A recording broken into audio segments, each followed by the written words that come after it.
Munaasabaddan kooban ay soo qaban qaabiyeen gudoomiyaasha jaamacadaha ardayda Soomaaliyeed ee dalkan Uganda ayaa lagu xusayay 60 sano guuradii ka soo wareegtay markay xurmada qaateen gobolada koonfureed isla markaana ay midoobeen koonfur iyo waqooyi.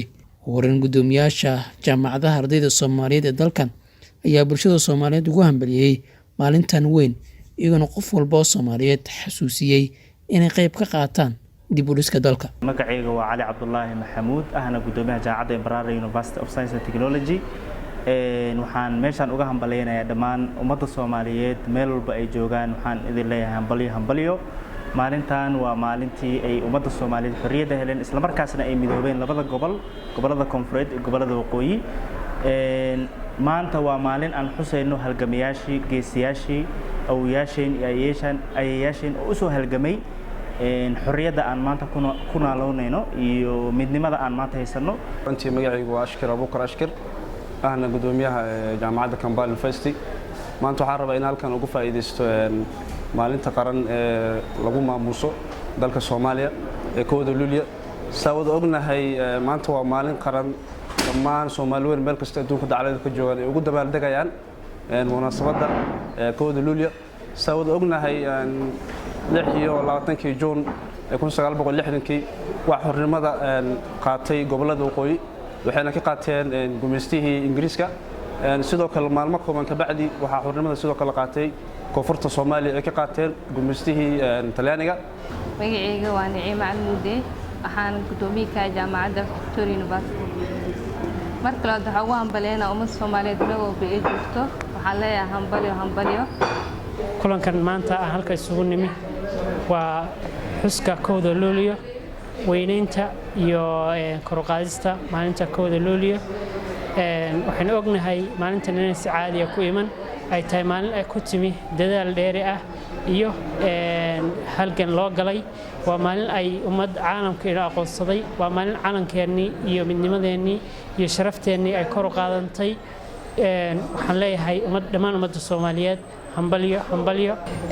waxaa aad iyo aad ugu hambalyeynayaan dhammaan shacabka Soomaaliyeed maalinta xorriyadda ilaa maalmihii xorriyadda aan ku jirnay oo maanta ugu dambeyso. waxaan leeyahay hambalyo leeyahay. waxaa aad ugu xumaay in mataqaanaa dhalinyaradii kale ama wadaniyiintii kale oo Kampala joogtay aysan nagala qayb qaadin sababtoo ah coronavirus awgiis. marka waxaa ka cudurdaaranaynaa in mataqaanaa dad badan aysan nagala soo qayb gelin. waxaa aad iyo aad ugu faraxsanahay inaan mataqaanaa xuseyno maalintii xorriyadda. magacaygu waa Axmed Bashiir Maxamuud ahna gudoomiyaha jaamacadda Kampala International University.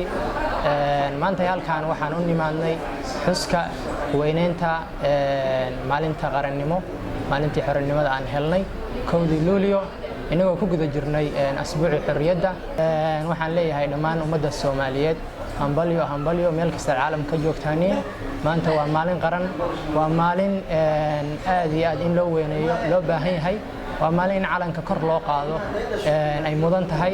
waxaan u hambalyeynayaa dhammaan gudoomiyaasha iyo inta ka soo shaqaysay.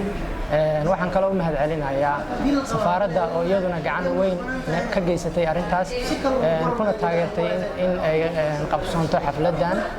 farxadda munaasabadda kooda Luulyo anigoo ku hadlay afka ardayda jaamacadda Ibrahim University ahna gudoomiyaha jaamacadda waxaan dhammaan shacabka Soomaaliyeed meel walba ay joogaan ugu hambalyeynayaa maalinta aan taagnay qarankeena isla markaana ka xoroona gumeystihii isla markaana dhisana dawlad dimuqraadiyadda oo ah dawlad shacab. waxaan markaste karaamo xushmad iyo xusuusin qaran mudan halgamayaashii u soo halgamay xornimada iyo waxaan ku noolaanayno maanta oo ah noocawda. dhanka kale xogeyaha saddexaad ee safaaradda Soomaaliya ee dalkan Uganda Guuleed Xuseen Maxamed oo goobjoog ah kulanka ayaa hambalyo u diray dhammaan bulshada Soomaaliyeed. hambalyo ummadda Soomaaliyeed meel walba ay joogaan maalinta xorriyadda kooda Luulyo. runtii waa maalin ugu weyn oo maalin ugu qaali ah. waa maalinkii gobolada koonfureed ay ka xoroobeen gumeystihii Talyaaniga ayna midoobeen goboladii waqooyi iyo goboladii koonfureed. runtii waxaan rabaa halkaa inaan ugu mahadceliyo awoowayaasheenii oo runtii maanta ina soo gaarsiiyey annagoo xur ah.